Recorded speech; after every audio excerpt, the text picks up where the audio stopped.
Bueno, pues buenas a todos y bienvenidos a vuestra casa de Fórmula 1 y bienvenidos a un nuevo vídeo en el cual vamos a seguir comentándoos todas las novedades que han surgido. Tenemos muchísimas cosas de las que hablar en el día de hoy y todos los temas que os vamos a comentar van a estar detallados en la descripción del vídeo por si queréis saltaros algún tema, y vamos a arrancar hablando acerca del equipo Aston Martin y de unas palabras que ha dado Mike Krack al respecto sobre la decisión que tomaron de renovar a Lance Stroll, que es una decisión que, bueno, al final sorprendió bastante. A mí me sorprendió bastante personalmente, no la renovación de Stroll, obviamente, no me sorprendió que renovasen a Lance, sino me sorprendió lo que tardaron en anunciarlo. Esto es lo que os decía yo cuando recuerdo la renovación de Alonso llegó post-Japón, y recuerdo que en aquel momento yo decía, me parece extraño que no hayan anunciado a los dos a la vez, porque están queriendo demostrar unidad, están queriendo demostrar un equipo sólido, un equipo junto, por así decirlo,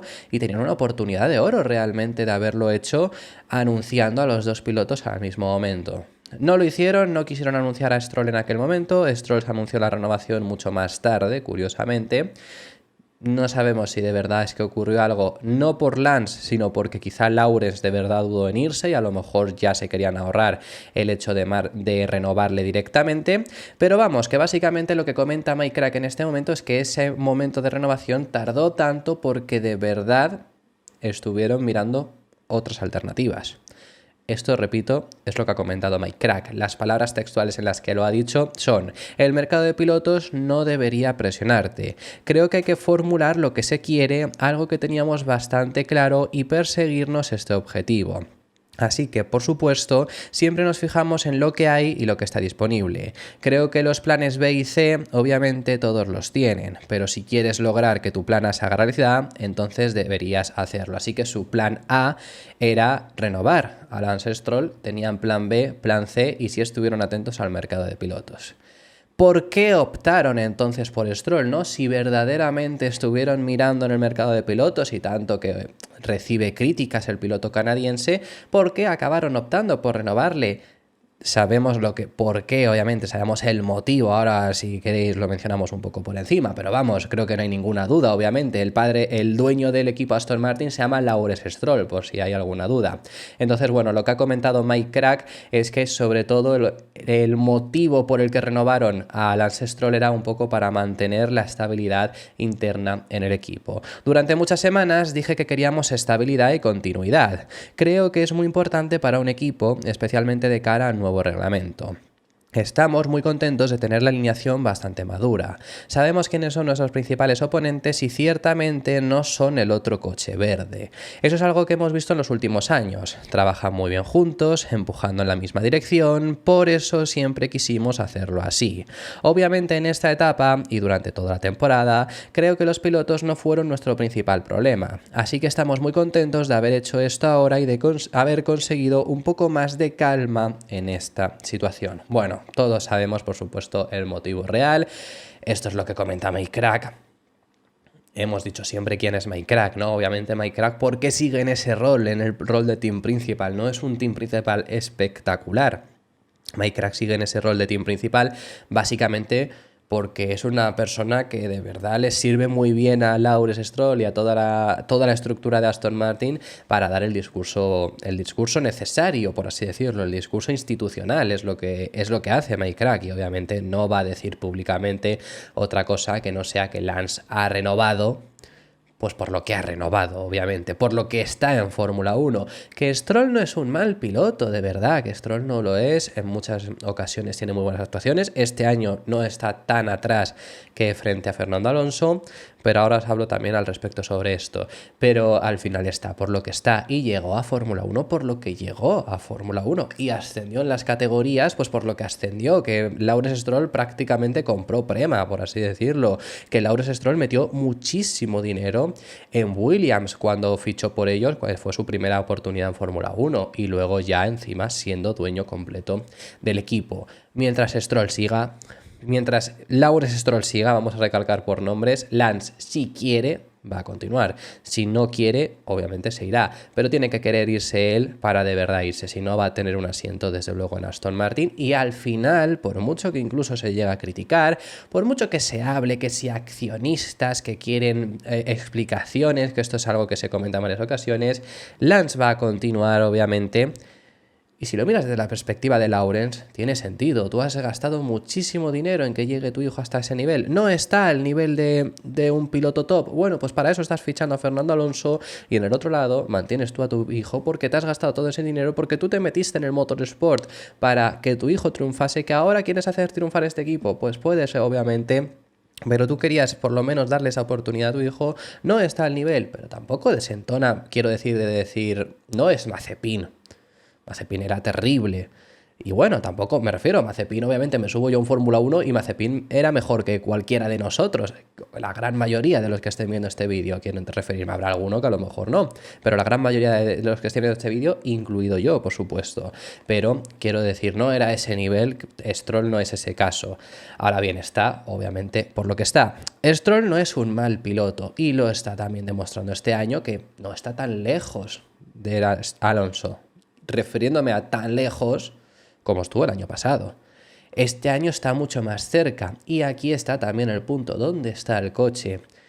A lo que voy es que Stroll es otro piloto y hay muchos así en la Fórmula 1 que no rinden, no sirve para un equipo top, para un equipo de zona media, para lo que ahora mismo está siendo Aston Martin este año en general, sí sirve, sí te vale. No desentona tampoco, quiero decir, cumple, pero cuando el coche está para más, cuando hace falta, si no es el coche, el piloto, obviamente no está. Le pasó el año pasado al final Stroll lastra a Aston Martin, porque Aston Martin podría perfectamente haber quedado cuarto en el Mundial de Constructores si Stroll hubiese acumulado más puntos, pero no lo hizo. No acumuló más puntos cuando el coche estaba para ello y eso acabó lastrando a Aston Martin porque se quedaron muy cerca de McLaren a final de año, pero McLaren consiguió pasarles por culpa de esos puntos perdidos de Stroll. Si no hubiera sido, y no me voy a ir a, por ejemplo, 2023, habrá muchos que os habréis olvidado de los resultados, pero voy a decir 3 resultados rápidos porque son malas carreras de Stroll, pero no me voy a ir a Mónaco, porque Mónaco es un error estratégico, luego le ocurre lo que le ocurre en la carrera, pero Mónaco estaba perdido, aunque Mónaco, Alonso pudo haber ganado esa carrera. Quiero decir que el coche es que estaba para ganar y él cayó en Q1, no como Checo, que Checo se golpeó contra el muro, Stroll cayó por ritmo. Pero bueno, no me voy a ir a Mónaco, pero me voy a ir a 2 carreras que fueron también bastante malas. Miami, donde Alonso queda tercero, clasificó segundo, y Stroll entra en puntos, no entra en puntos y había clasificado, cayó en Q1 y no consigue luego remontar. Estamos diciendo que Alonso fue tercero. Y luego Canadá también cae en Q1 y luego consigue remontar hasta los puntos, pero puntos muy bajos. Simplemente esas 2 últimas carreras que he dicho, Miami, Mónaco y Miami, Canadá, si hubiese estado al nivel del coche, Aston Martin no le hubiera lastrado. Entonces, lo que digo, ahora mismo a Lance Stroll no desentona y si Aston Martin no mejorase, estuviese otra vez en la posición en la que estuvieron a principios de 2023, no desentonará.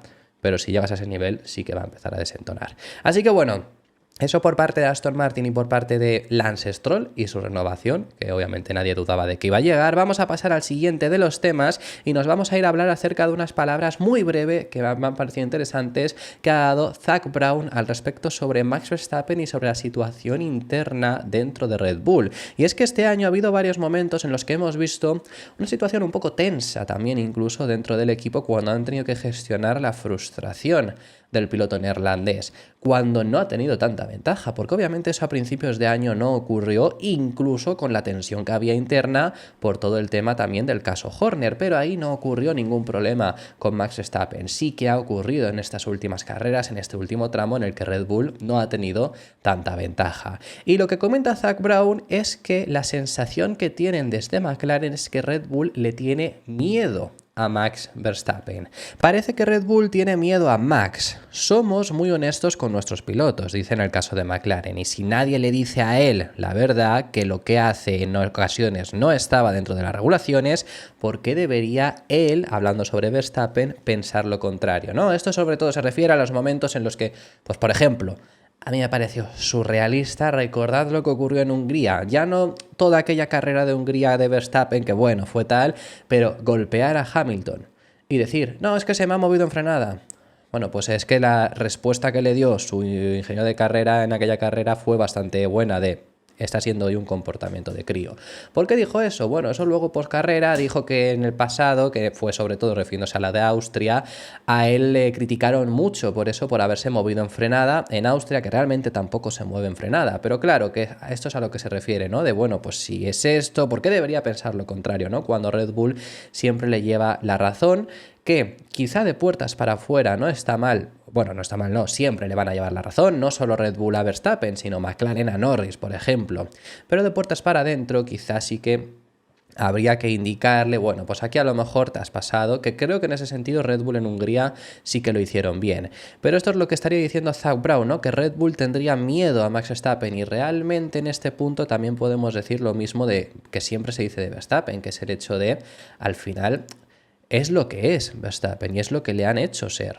Es Red Bull, esto lo dice mucho Antonio Lobato, Red Bull ha creado un monstruo. Bueno, en este sentido, al hecho de le has hecho para ganar, para no conformarse con una segunda posición y al final hay momentos en los que se va a frustrar porque está siendo segundo, porque no tiene el coche para ello y en ese punto si tú le consientes pues también puede llegarte a ser luego negativo. Pero bueno, esto eran las palabras de Zak Brown que también quería traeros para que me dejéis vuestra opinión. Vamos a pasar al siguiente de los temas y vamos a hablar acerca de unas palabras que ha dado Alexander Albon sobre las expectativas que tienen en 2026 dentro de Williams. Y es que sabemos que Williams pues no está en la mejor posición, pero al final James Vowles, incluso desde el año pasado, el team principal ya lleva hablando de 2026. El objetivo es ese cambio de reglamento y es que además hay una esperanza positiva con la que se han podido incluso mover en el mercado de pilotos. Recordad que interesó a Carlos Sainz, recordad que estuvieron ahí, pues Albon tuvo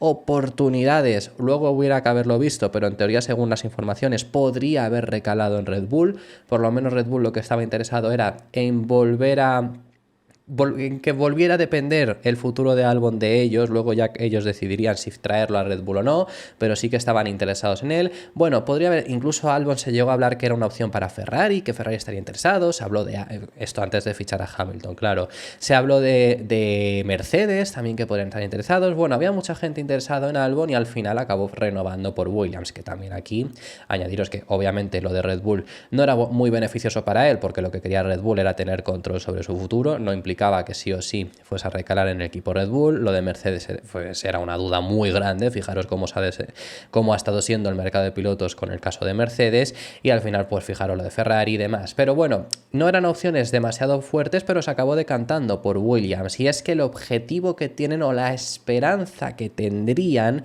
la comenta Alexander Albon y es que en 2026 repitan un poco lo que ocurrió en 2014. ¿A qué nos referimos con lo que ocurrió en 2014? Pues recordad que fue el último cambio de reglamento de motores. El último cambio de reglamento grande que hubo fue 2022, pero ese fue aerodinámico e incluso los motores se detuvieron el desarrollo, pero eso ya es por otros temas.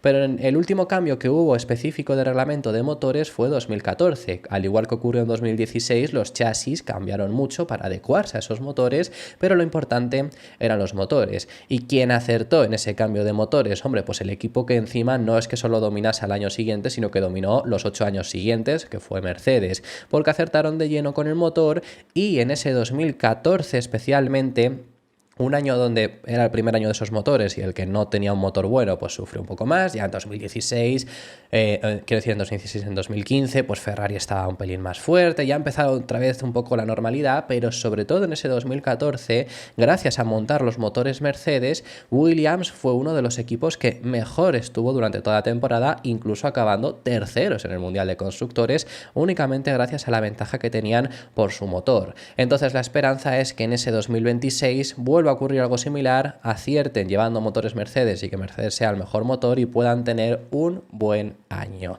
Creo que los motores jugarán un papel importante. Puede que en 2026 nos quedemos por detrás de un equipo puntero como Mercedes y tengamos un delta mayor. Espero que Mercedes tenga un motor fuerte y una buena eficiencia de batería. Eso podría jugar a nuestro favor en la comparativa de constructores y hacernos relativamente competitivos frente a equipos con otros motores. Todos los equipos todos están poniendo sus palabras y esfuerzos para asegurarse de que en 2026 sea un nuevo comienzo para todos, pero creo que llevará un poco más de tiempo. Pero espero que podamos dejar que la unidad de potencia nos lleve un poco y recuerdo un poco a 2014, donde la brecha con los puestos delanteros podría ser mayor. Pero eso nos pone en una buena posición y todavía podemos construir, desarrollar y cambiar partes del equipo. Entonces podremos dar pasos más grandes hasta 2027. Que la expectativa es que esos motores no haya tanta diferencia entre motoristas, pero bueno, tampoco lo querían en 2014, quiero decir que eso puede. También en 2022 la expectativa era que hubiese muchísima más igualdad, y bueno, en 2024 sí la está habiendo, pero en 2022 no la hubo. Entonces, bueno, que veremos qué es lo que acaba ocurriendo. Yo lo único a decir, y sigo incidiendo en lo mismo que digo siempre, que se habla mucho de los motores de 2026 cuando ya se hablan de datos, de si el Mercedes es el mejor, si el Ferrari es el mejor, si el no sé cuál, si Red Bull no va mal. Realmente ninguno sabe cómo vas tú, pero no sabes cómo va el rival. Si tú puedes ir genial, pero no sabes si el otro va mejor o peor, entonces no tiene sentido cuando se habla de si va a ser ese motor bueno o no, hablarlo demasiado. Que Williams tenga esa expectativa, genial, pero veremos si finalmente Mercedes, que se habla que tendrían un buen motor en el 26, hombre, obviamente no van a tener un mal motor porque Mercedes tiene muchísima experiencia, pero ya ahí, si serán o no serán el mejor, será una incógnita hasta que se pongan a prueba en pista. Y dicho esto, vamos a pasar al siguiente de los temas y vamos a hablar para finalizar acerca de unas palabras que ha dado Gunther Steiner, porque les ha recomendado a Andretti cómo llegar a la Fórmula 1. Sobre todo porque además Gunther Steiner fue el último team principal del equipo que llegó nuevo, una nueva estructura. Haas llegó a la Fórmula 1 siendo un equipo de cero. Bueno, ahora hablamos de esto, pero siendo un equipo de cero, quiero decir, no comprando el anterior, no es como Alpine era Renault, que Renault era también Lotus, que Lotus era Renault, que Renault era Benetton. Tenemos que ir hacia atrás. No es Aston Martin, que Aston Martin pues antes era Racing Point y antes era Force India, y así podemos ir recalando hasta llegar a Jordan, etcétera, etcétera. Red Bull compró un equipo. Bueno, el último equipo que entró nuevo de cero a la Fórmula 1 ha sido el equipo Haas, que llegó hace no demasiado. Y claro, Andretti, el objetivo que tenían era entrar como un equipo de cero, como un equipo independiente, como un 11º equipo. ¿Qué le recomienda Gunther Steiner para entrar a la categoría? Que compren un equipo. Compra un equipo, pero no creo que haya un equipo por ahí para que lo puedas comprar. Ese es el dilema. Hacerlo todo uno mismo es muy difícil y, obviamente, al haber estado ahí, digo que es posible, pero ya sabes, alabo a todos los que lo intentan, aunque yo siempre intento seguir el camino con más posibilidades de éxito y creo que ese camino sería comprar un equipo, pero el dilema es el que él mismo ha dicho. Ahora mismo no hay un equipo por el que comprar. Realmente es lo que quiere también la FIA, es lo que quiere también Fórmula 1. Bueno, la FIA les iba a aceptar ser un 10º equipo, ahora se han aliado con la Fórmula 1, eso fue al final un pulso para Liberty y ya está. Pero bueno, es lo que querría la Fórmula 1, ¿no? Para que no haya ese 11º equipo, pero el problema está ahí, que no están pudiendo comprar un equipo. Si fuese por eso ya lo hubieran comprado. Es más, Andretti tenía un acuerdo con Sauber, esto ya lo hemos contado alguna vez en el canal, pero lo frenó la propia Fórmula 1 porque Audi estaba interesado y preferían que Audi fuese quien comprase ese equipo a que lo comprase Andretti, por el motivo que tengan. Pero bueno, que esto es la recomendación que hice en el caso de Gunther Steiner, más allá de por hacer caso a la FIA, más allá de por hacer caso a la Fórmula 1, por el hecho de que es de la forma que más posibilidades puedes tener de triunfar, porque entrar de cero es muy complicado. Y aquí está el punto, y aquí está por lo que os decía antes, de bueno, Haas entró como equipo independiente, no compró ninguna estructura, le dieron la plaza y pudieron entrar, pero realmente no entraron de cero. Que es lo que sí que quería hacer Andretti, haciéndolo todo por su cuenta en ese caso. No es el caso de lo que hizo Haas. Haas hizo una estrategia muy interesante también en ese sentido, que bueno, pues aquí es lo que dice Gunther Steiner, ¿no? De que quizá la mayor oportunidad de poder ser exitoso, ellos lo que vieron es comprando chasis y comprando de por sí todas las piezas posibles, aparte de, por supuesto, motores, porque no eran equipo motorista. Haas en este caso compró los chasis a Dallara y también todas las piezas posibles que cuando entró Haas eran más de las que se permitían en el día de hoy. Hoy está mucho más reducido, anteriormente se podían muchos más componentes y por eso Haas nada más llegó, no desentonó demasiado y se lo compraron esto a Ferrari, que desde entonces ya tienen muy buena relación con Ferrari y demás. Entonces en ese motivo es lo que ya de por sí hizo Haas, y es por lo que hoy en día dice que deberían comprar otro equipo. En mi opinión, esa era la única manera de llegar a la Fórmula 1 porque había muchos equipos que lo intentaron, equipos nuevos que se crearon unos años antes y todos fracasaron. Recordamos, por ejemplo, uno que nos viene muy cerca, HRT. Y se trataba de gente inteligente con buenas cantidades de dinero invertido. No eran idiotas ni estúpidos, eran inteligentes, buena gente, pero es tan difícil en Fórmula 1 para empezar de la nada que no vi que fuera a funcionar, porque no teníamos más dinero que ellos ni éramos más inteligentes de los que fallaron, así que no veía por qué nosotros sí íbamos a triunfar. Tienes que encontrar otra manera de hacerlo, la forma en que lo hicimos no estaba tan clara que fuera a funcionar, pero creíamos que sí, y además en ese momento las reglas eran un poco más laxas, porque nadie lo había hecho. Después de nosotros siguieron cerrando puertas, aquí sobre todo hablando acerca de comprar piezas. Así que bueno, esto ha sido todo por este vídeo, muchísimas gracias por haber llegado hasta el final del mismo, dejadme en los comentarios vuestras impresiones sobre todos los temas que hemos hablado, si te ha gustado el vídeo deja tu me gusta, suscríbete, te recuerdo que puedes hacerte miembro y nos vemos en el siguiente.